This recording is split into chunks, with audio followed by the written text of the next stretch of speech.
Okay guys, today I want to talk to you a little bit about a very important vertical jumping exercise that is extremely important for increasing your plyometric ability, and that is going to be depth jumps.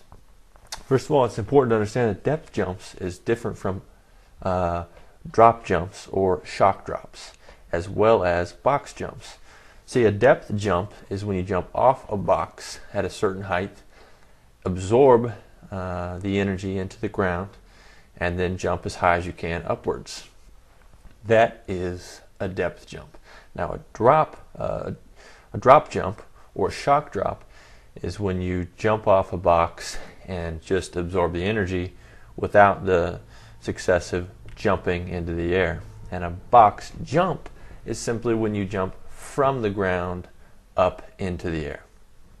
So once again, you've got your depth drop and shock drop, which are more or less the same thing. Some may make a differentiation there. Then we've got your box jump, where you're simply jumping from the ground onto a box. And then you've got your depth jumps, where you're jumping off a box, absorbing, and then jumping as high as you can into the air. Those of you who are on the jump manual know this is an exercise we use on plyometric days, as well as an integration on our strength training days.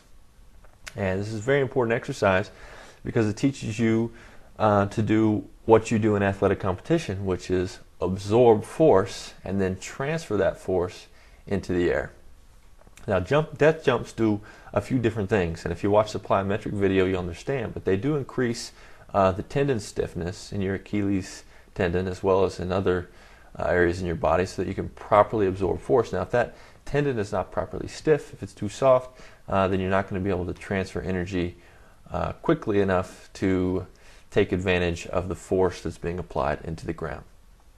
And now, really the reason I'm making this video is because a lot of questions get asked: what box height should I use when I'm doing depth jumps? Now, this is a lot of people have different takes on this, but I think that it's pretty simple. And if you have the right equipment, it should be a very easy decision. The height that you need to be using with your depth jumps is the height that allows you to attain the maximum vertical height during the jump. So first of all, what you need to be doing is measuring the jump height of each vertical jump. So when you jump off of the box, you absorb the energy into the ground and you jump into the air. You need to have something that you're touching, or you need to have some way of measuring each jump.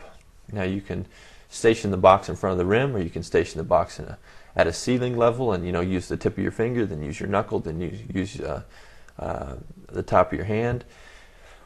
Some way you need to have of measuring the jumps, and that is because you are trying to jump and train yourself to jump higher. As we talk about in all of our videos, you're not training yourself to jump to increase your vertical jump endurance or your ability to jump at a certain height over a sustained period of time. You want to be able to increase the jump height, your maximum ability to jump high on one repetition. So what you need to make sure you're doing is that you're jumping as high as you possibly can.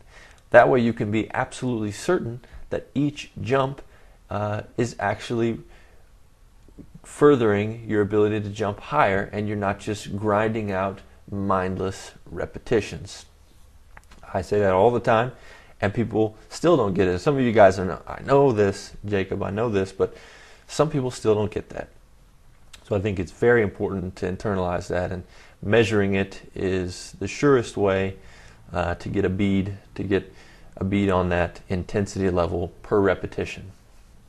Okay, now, as with jump height, you want to choose, you see, your ability to absorb force is going to determine how high of a box you can use. For instance, some of you are going to jump off a 12-inch box, and you're really going to jump just as high if you weren't jumping off a box. But what you'll notice is you incrementally increase that box height. Maybe you go from 12 to 18 inches, and then to 24 inches, and you keep going up. You'll realize there's a point where you're jumping higher. And then if you go past that point, you realize you're not jumping quite as high. And what you want to do is you want to start with a low box height, test and see how high you jump, then increase that height. And once you reach a height that you're jumping higher, make sure and test it a few different times, 3 to 5 times, to make sure that you're really jumping higher at this box height. Then each time you do that exercise, you're going to want to retest, warm yourself into that higher box height, and make sure that that is the box height that is getting you to jump at your maximum intensity. So once you have found the box height that allows you to jump at your maximum intensity, voila, that is what you will use during your repetitions. Now, the reason you want to retest that often is because your ability to absorb and transfer force is going to improve over time. So what you're going to want to do is retest that next week, start at a lower box height, and you may notice that you can now handle a larger box. So that's what you want to do.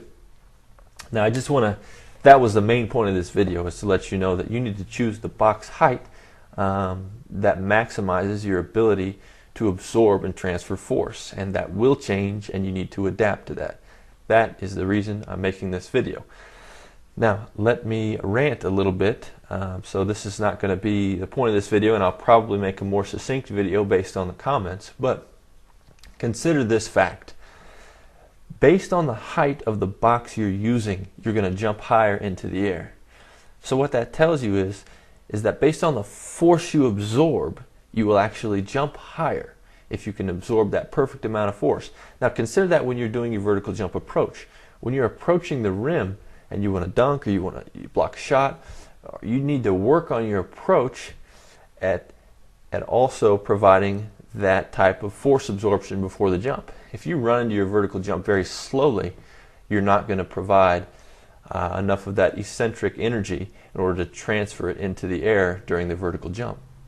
So what you need to realize is during those box jumps, that is the optimal amount of eccentric energy that needs to go into the counter movement to jump higher. So when you're doing your regular jump approaches, what you need to think about is, how can I get that same amount of force, that way I can jump higher? A lot of times it's going to mean running a little faster when you do your vertical jumps, and it's also going to mean jumping into the jump a little higher.